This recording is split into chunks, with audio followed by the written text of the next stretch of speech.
இங்கே பெண்கள் ஒரு மன உளைச்சலுடன் பணி செய்து கொண்டிருக்கிறார்கள். இது சம்பந்தமாக தமிழக அரசாங்கம் இது சம்பந்தமான ஏற்கனவே நிர்வாகம் நடத்திய விசாரணை மீது நடவடிக்கை எடுக்கணும். அதில் யாரெல்லாம் தவறு செய்திருக்காங்களோ அவங்க மீது நடவடிக்கை எடுக்கணும். ஒரு பெண்கள் சம்பந்தமாக ஒரு கான்ஃபிடென்ஷியலாக வைக்கக்கூடிய ஒரு புகாரை இவர் பொதுவெளியில் அது யார் புகார்தாரருக்கே இவங்க தெரிவிச்சிருக்காங்கிற தகவலாம் எங்களுக்கு வருது. அதன் மீது நடவடிக்கை எடுத்து அந்த பெண் ஊழியர்கள் ஒரு நிம்மதியாக அவர்கள் பணி செய்கிறதுக்காக நடவடிக்கை எடுக்கணும் அடிப்படையில் தான் இந்த ஆர்ப்பாட்டம் என்பது சிஐடி நாங்கள் நடத்தி கொண்டிருக்கோம். அடுத்த கட்ட போராட்டங்கள் என்ன பிளான் பண்ணியிருக்கீங்க?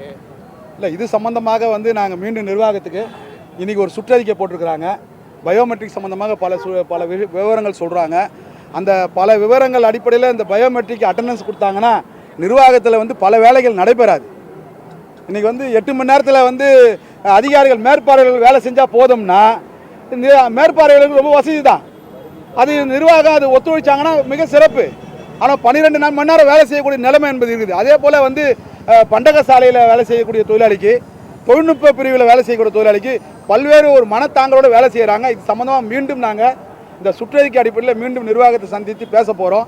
பேசி அவர்கள் நடவடிக்கை எடுக்கலாம். நாங்கள் சட்ட ரீதியாக செல்வதற்கான முடிவை நாங்கள் நிர்வாகிகள் கூட்டத்தில் முடிவு பண்ணி எடுப்போம்னு சொல்லிக்கிறோம்.